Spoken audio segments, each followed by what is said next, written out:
Unplugged In, Pride and Prejudice, the LGBT community's continuing struggle for equality.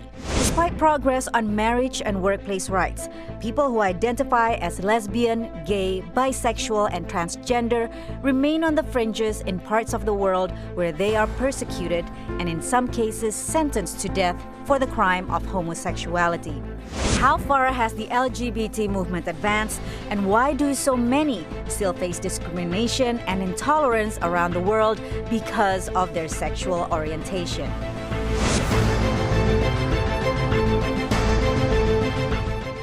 Hello and welcome to Plugged In. I'm Patsy Widakuswara, filling in for Greta Van Susteren. Across the globe, you may have noticed a lot of rainbows and in some colorful parades in the month of June. It's recognized as Gay Pride Month to celebrate the influence and the contributions of gay and transgender people around the world. This year's Pride Month was special because it also marks the 50th anniversary of a violent police raid at the Stonewall Inn, a gay bar in New York, which in 1969 became the catalyst for the modern gay rights movement in the United States. VOA's Julie Tabot has more on the groundbreaking exhibit in Washington that commemorates that milestone in the LGBT community. The streets around the Stonewall Inn are quiet now. But 50 years ago, in June of 1969, this popular gay bar in New York City was the site of violent confrontation when an unprovoked police raid triggered widespread outrage, as seen in these excerpts from a film by First Run Features. The uprising resulted in several days of riots and demonstrations, which many believe was the catalyst for the modern gay rights movement. Now, a new exhibit at the museum in Washington, D.C. explores that tumultuous period. Exhibit writer Christy Walliver says it focuses on the courageous efforts of everyday Americans. This big movement was spurred on by people who wanted to make a change, whether that's fighting for the right to work and serve, whether that's parading in the streets and celebrating who you are, or whether that's winning the right to marry. Jim Obergefell was one of those people. He fought for marriage equality in the state of Ohio for him and his longtime partner, John Arthur, who had been diagnosed with a fatal disease. Because we lived in Ohio where we were not able to get married, we chartered a medical jet and flew to Baltimore, where we parked on the tarmac at BWI Airport and got married inside that airplane. And then when we learned that the state of Ohio, at the time John died, would ignore our legal marriage and say that he was unmarried and not list my name as his surviving spouse, we decided we weren't willing to stand for that, and we filed suit against the state of Ohio. And that ended up going all the way to the Supreme Court, where we won. And on June 26, 2015, marriage equality became the law of the land. Obergefell loaned personal objects to the museum to illustrate his story. The couple's wedding rings, the jacket he was wearing when they got married, and the bow tie he wore when the Supreme Court decision was announced. Other trailblazers are also represented in the museum. Frank Kameny, who many consider the father of the LGBTQ rights movement, used this portable typewriter to create memos, pamphlets, and protest materials. There's a display case for Harvey Milk, a leading human rights activist and one of the country's first openly gay elected officials, assassinated after only a year in office. There's memorabilia from Congressman Barney Frank, who announced he was gay in 1987 after having served for 3 terms. And a red dress from Tammy Baldwin, who in 1998 became the first openly gay woman to be elected to the U.S. Congress. John Lake, who works for one of the sponsors of the exhibit, found it deeply personal. Going through the exhibit, I see these moments that now impact my life in a very real way. Like seeing Jim Obergefell's jacket that he was married in, that happened around the same time that I proposed to my husband. And to see those moments really coming to life for the community, it just really brings it home. While there have been great strides made in the gay rights movement over the past 50 years, many acknowledge that there's still much work to be done. Julie Tabot, VOA News, Washington. Our first guest has witnessed the arc of LGBT history in the United States from a unique perspective, first as a private citizen and later as an American lawmaker. Barney Frank was the Democratic Party congressman in Massachusetts from 1981 until he retired from politics in 2013. He served as chairman of the House Financial Services Committee at the height of the 2008 financial crisis and lends his name as co-sponsor of the Dodd-Frank Financial Reform Act in 2010. He was also the first member of Congress to publicly come out as gay. He joins us now on Skype from Provincetown, Massachusetts. Welcome to Plugged In, Congressman, and thank you for making time with VOA. You do have a unique perspective on the evolution of LGBT rights in the U.S. Can you share with us where you think the country is right now? America is in very good shape. Sadly, there are parts of the world where that isn't the case. And in one area, I'm actually proud that America has taken a pretty good role in trying to help elsewhere, although that's dipped some under Donald Trump. But in most of America, if you are gay, lesbian, bisexual, transgender, although the rights of the transgender have lagged a little bit, but they are moving ahead, you can live your life fairly well protected, fairly equal legally. I say that because the right not to be fired because of your sexual orientation or gender identity has not yet been established nationally. It exists in many states. Now, in most of the states where gay and lesbian people live, they have that. But there are still states in America where if you're gay or lesbian, you're discriminated against. But on the whole, for example, when I first came to Congress, there were several federal policies that discriminated. They're all gone now. There is no discrimination at the federal level by the government itself, whether it's the military or immigration or other areas. So we still have to finish the job of giving full protection for legal equality in all the other states. But in general, we have made very good progress in America because it turns out the average American was not prejudiced against gay and lesbian people, just thought she was supposed to be. Right. You mentioned a lot of things that I'd like to unpack. One of them is President Trump. And we know that he recently tweeted about celebrating Pride. At the same time, his administration has also rolled back LGBT rights in many areas. 2 years into the Trump administration, can you give an assessment of what his administration is doing in terms of... I summarize by saying I understand what you mean by unpacking in terms of analysis. But my fondest wish right now is to send him packing as soon as possible from the White House after the next election. President Trump has done us a lot of damage. In the first place, his appointments to the Supreme Court, along with the Republicans' outrageous violation of constitutional norms by blocking President Obama's appointee, have probably created a somewhat anti-LGBT majority on the Supreme Court, which means not that basic rights will be rolled back, but that people who will be claiming a religious right to discriminate, to fire people, to refuse to recognize people's marriage, may get support from the U.S. Supreme Court. That's a fear.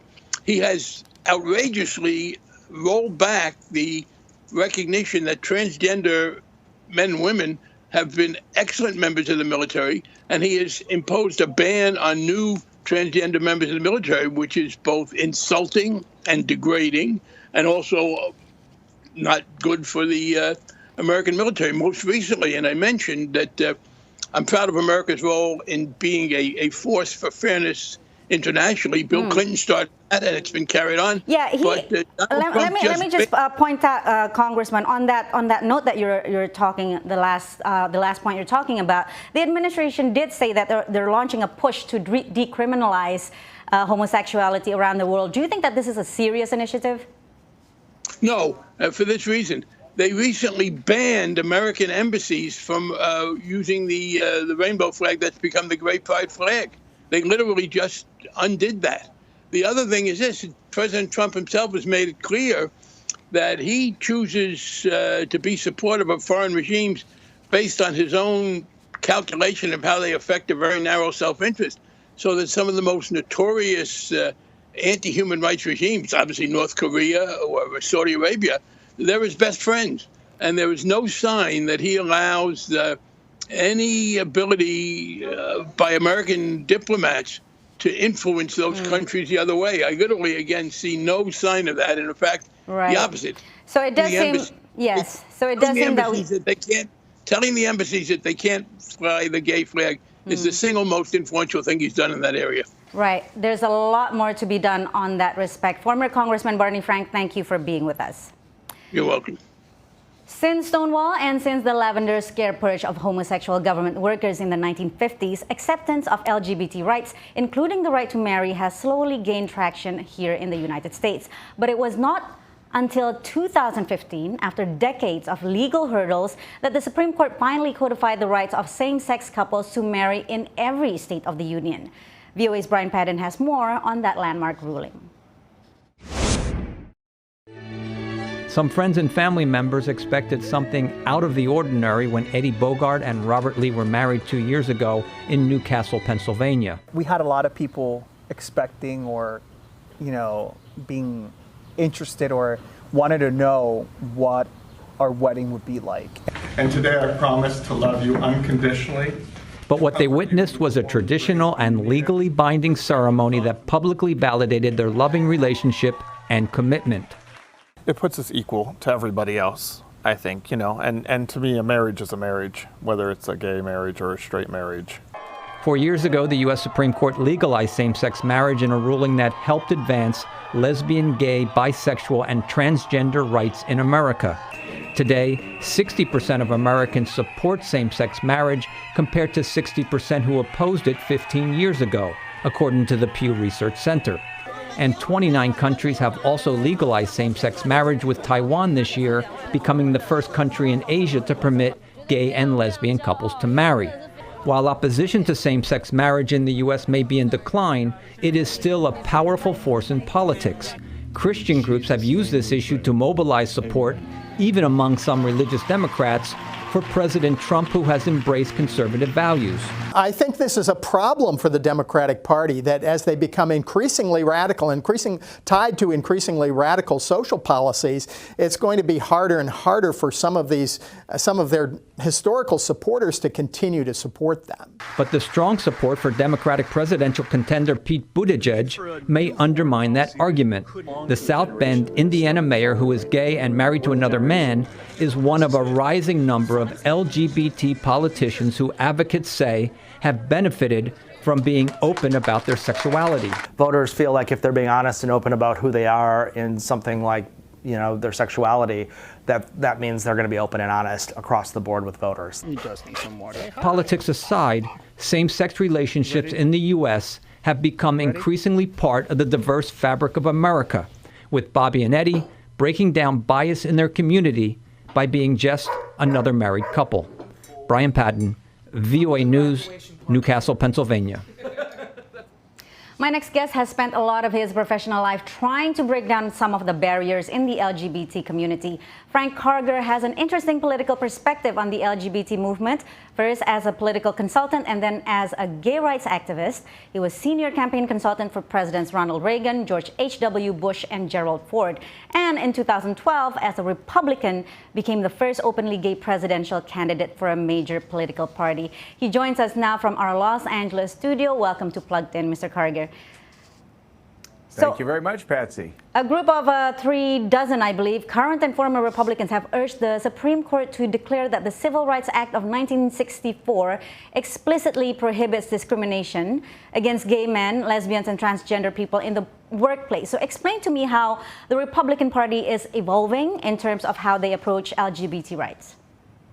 Well, we've got a long way to go, because sitting here in California, this is where much of the gay bashing began, starting with the Briggs Initiative, led by a Republican state senator in 1978, through many anti-gay efforts led by Republicans throughout that time. But then on the other hand, it's the Republican Party that has really kind of led the battle for civil rights, particularly in the African-American community. Some of our most prominent governors, George Romney of Michigan and Nelson Rockefeller of New York, marched with leaders to try and pass that Civil Rights Act. So now we are working very hard through the courts, like you mentioned. I'm proud to sign the amicus brief to extend workplace and housing end workplace and housing discrimination in this country, and joined by Meg Whitman and former Congressman Campbell and Ken Melman. So we're taking it on the Supreme Court front, and we're also passing laws to end discrimination in many states. But we have a long way to go. Republicans are slowly coming to the party, and hopefully we'll have more and more support and make this truly a bipartisan issue. You say that you still have a long way to go. How much of a challenge is it to identify as a Republican, as a conservative, and as gay? Speak to me from your experience as the first openly gay presidential candidate for the Republican Party. Well, it's not easy. I'm hanging on to the Republican Party. I've always considered myself a moderate, and the moderate portion of the Republican Party is kind of shrinking because the conservatives, the far right, have taken it over. So many people have left. I'm trying to stick with it, and one of the reasons I ran for president as the first openly gay candidate in history from a major party was to send a message to Republicans. When I ran in 2012, my opponents were very homophobic. I had Rick Perry, Rick Santorum, Michelle Bachmann, Newt Gingrich, Mitt Romney, all signing this just hideous anti-gay marriage pledge by the National Organization for Marriage to make a constitutional amendment banning gay marriage, which is, of course, now the law of the land. But oftentimes change comes from within. We had a vote recently in the Congress for the Equality Act. 8 Republicans courageously crossed over to support join Democrats in passing that. Now we're putting pressure on Republicans in the Senate. Don't Ask, Don't Tell was passed by 8 United States senators. So, it needs to be a bipartisan issue. And if every gay person leaves the Republican Party, I think we're going to be in big trouble. There's still homophobia, though, as you mentioned. And we know from the most recent Pew survey between 2015 and 2018, support for laws aimed at protecting LGBT individuals from discrimination remains steady in all other groups, but it fell by nearly 10 percentage points among Republicans under the age of 30. So what's going on with these young Republicans? I'm finding a different set of values when I go to places even like CPAC, which is a very conservative organization. These younger people tend to be much more libertarian. Polls are all over the place, but we're seeing a real groundswell of support. Why? Because so many people are coming out. So many people of my generation, particularly then the generations in between, and Generation X and Z are now coming out, and that's changing hearts and minds, because we're seeing these weddings like we saw earlier in your clip where grandparents are watching their granddaughter marry another woman and embracing it, and younger people more and more. So I don't necessarily buy those studies. There's been a huge change in public attitude towards the acceptance of gay relationships. We're seeing that in a recent Gallup poll. It's now at 73%. About 9 years ago, when I started running for president, it was at 58%. So everything is moving in the right direction. Well, we thank you for your insight, and thank you for joining us today. Thanks very much. A lot has changed in 50 years around the world. Attitudes towards the LGBT community have grown more tolerant and more accepting over the past years, but just barely. In June this year, the High Court in Botswana decriminalized homosexuality, overturning a colonial-era law that made gay sex a crime, once punishable by up to 7 years in prison. Earlier this year, Taiwan amended its marriage laws, becoming the first country in Asia to legalize same-sex marriage. Taiwan follows Australian voters who in 2017 decisively voted in favor of granting same-sex couples the right to marry.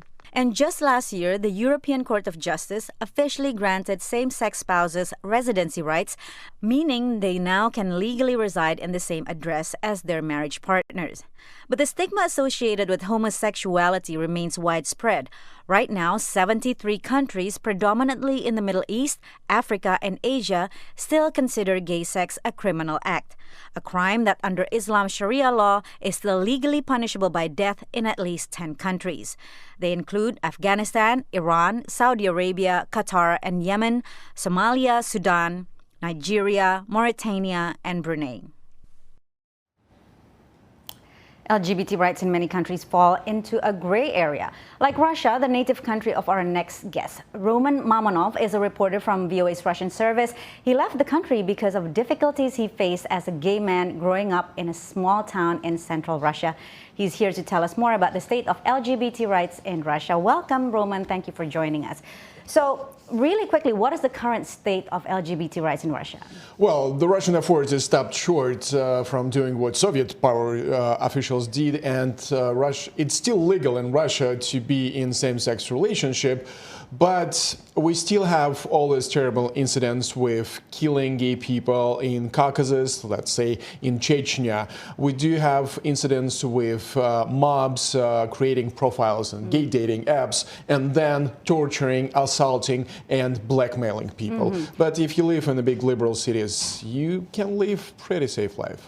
But you did mention that it's not illegal to be gay in Russia, but it is illegal to talk about yourself being gay because it would violate the propaganda laws, correct? Yeah, it's 6 years since the Russian authorities actually passed this law that forbids gay propaganda or normalizing same-sex relationship if you speak with minors, which means, for example, they will delete all the scenes or talking about gay relationship from movies, from TV shows. Recently it happened with the movie about Elton John, or they almost decided to stop broadcasting Eurovision, the European Song Contest, because somebody kissed during the show. So yeah, and it also means that, for example, teachers or psychologists can't talk to minors that's okay to be LGBT kid. So speaking about talking to minors, it's not okay to be LGBT. Can you give some examples of if you were a gay teenager in Russia, what is your coming out experience like? I don't know how different this from different countries, but you will be most likely rejected. So that's my own experience. So most likely your parents will tell you the best results. They will tell you like, shut up and don't tell anybody and don't tell us anything about your stuff. Or the worst case, as happened to with me, so you will tell like, okay, you can forget about your home. There's no way back here. Roman Mamonov, thank you so much for your insight. Thank you. In parts of the African continent, being bisexual, gay, or lesbian is still taboo. In fact, in some African countries, being gay is a crime that can lead to heavy jail time. In the predominantly Christian nation of Kenya, the LGBT community recently made an appeal to the country's highest court in a bid to repeal a colonial-era law that bans sex between people of the same gender. As Plugged In's Mills Arcega reports, they lost that legal fight, but gay rights activists say the battle has only just begun.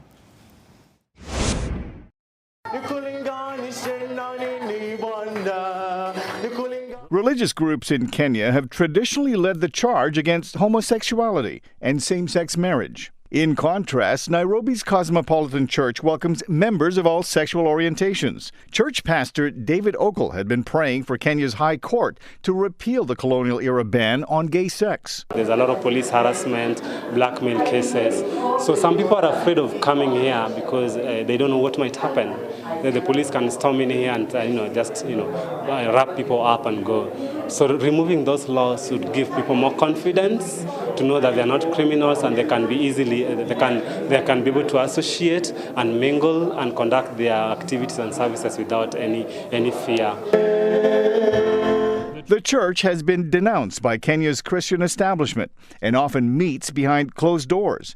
And rightfully so, says one attorney who represents the establishment churches. And the reason we are against this gay sex business is because it poses a direct and immediate danger to the family, to the moral values of the community, to the society. Gay Kenyans are rarely jailed under the law, but say the fear of prosecution and being outed as gay is often used for extortion. Sex workers are among the most vulnerable. If somebody is raped, when you take them even to the police station to report, when they're told to go to court, they don't show up because they're afraid, because rape cases, they usually have mediators in the court, and then they start asking you questions. In May, Kenya's highest court upheld the ban on gay sex, ensuring that same-sex relations remain punishable by up to 14 years in prison. Local rights group who sought to repeal the antiquated law say the ruling puts the country's constitution into question. The Constitution of Kenya speaks about, its values, and part of its values are social justice, inclusivity. And so at some point then we need to question ourselves whether the laws that we have codified on paper are truly inclusive. For now, gay rights activists say the High Court's decision will force many gay Kenyans to remain in society's shadows. They plan to continue the fight, saying Kenya's Supreme Court ruling will ultimately find itself on the losing side of history. For VOA's Daniel Sheriff, Milar Sega, VOA News. With more on the state of LGBT rights in Africa, where more than 30 countries have criminalized homosexuality, Salam Solomon from VOA's Africa Service joins us from the U.S. state of California in Santa Cruz via Skype. Welcome to Plugged In, Salam. What are the worst countries in Africa to be a homosexual? In which countries is it illegal and even punishable by death? You know, it's a grim picture for the LGBTQI community in Africa. Out of 50-plus countries on the African continent, 35 countries outlaw homosexuality. In some countries, the punishment is particularly severe because including places like Mauritania, Sudan, where homosexuality is punishable by 10 lashes and 5 years imprisonment. But for third-time offenders, it can mean life imprisonment or death. And in parts of northern Nigeria, they have similar laws. And in southern Somalia, it's considered to be crime and carries capital punishment or even death. And so in some places, homosexuality is punishable by death. But this is not just for homosexuals. You know, it's for anybody that identifies outside the norm or outside heterosexuals. So any varying gender identity is frowned upon in many countries in Africa. That's a really grim picture. Now, give us a little bit of optimism. Where are some of the more tolerant countries, and what are the factors behind this divide? Well, South Africa is a unique case in that it protects gay rights and is written in its constitution. In fact, post-apartheid, South Africa was one of the first in the world to outlaw discrimination based on sexual orientation. And the country legalized gay marriage, making it more tolerant even compared to some states in the U.S. And so gay couples can also adopt children. Another example is Botswana. Just last month, Botswana's High Court overturned laws that had outlawed homosexuality in a case brought to the court by an anonymous defendant. So the court affirmed that gay rights are human rights. Salam, there's this notion that the U.S. promotes LGBT rights around the world, but in Africa particularly, that's not the full picture, is it? I mean, for example, we know Ugandan anti-gay laws were championed and funded by American evangelical Christians. Yes, it's true. The U.S. Evangelical groups have advocated for laws punishing homosexuality in parts of Africa, including in Uganda, where in 2014, a bill passed by Parliament and signed into law would have strengthened punishments for people convicted of gay acts. So the law was later struck down by Uganda's constitutional court. Official U.S. foreign policy is generally in favor of gay rights. For example, in 2015, when then-President Barack Obama traveled to Kenya, protesters followed his motorcade, accusing him of trying to advocate quote-unquote gay agenda in Africa. And so, in fact, even under U.S. State Department led by Hillary Clinton, the U.S. made it a priority to block anti-gay laws and tie aid packages to support for LGBTQ rights. So U.S. Officials do broach the subject whether countries are comfortable with, talking about it or not. So that's the official stance of the U.S. And yet there are still some questions on whether this support for LGBT rights continue, particularly internationally, from the Trump administration. Salim, thank you so much for joining us, and thank you for your insight and your reporting on this issue. That's all the time we have for today. Stay plugged in by liking us on Facebook at Voice of America. You can also like our Facebook page at facebook.com/Greta and follow us on Twitter at Greta. You can also follow me on Twitter at @PWidakuswara.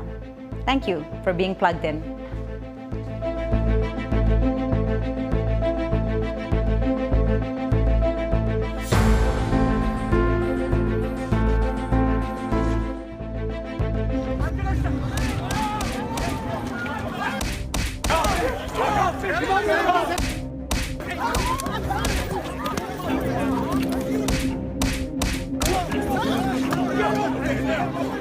Thank you.